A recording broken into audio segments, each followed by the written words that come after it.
যা হয়েছে তা ভালোই হয়েছে, যা হচ্ছে তা ভালোই হচ্ছে, যা হবে তা ভালোই হবে। সবসময় এটা মনে রাখবে। তোমার কি হয়েছে যে তুমি কাঁদছো?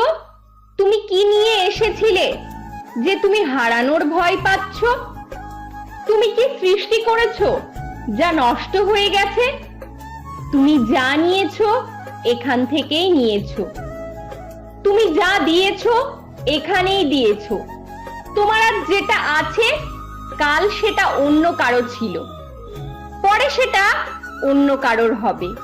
এটাই বাস্তব। কেউ যদি তোমাকে গালাগালি করে তুমি চুপ থাকবে, কেননা সে তার বংশের পরিচয় দিচ্ছে। তাকে তার বংশের পরিচয় দিতে দাও। কখনো কখনো ছোট আঘাতেও ক্ষতটা অনেক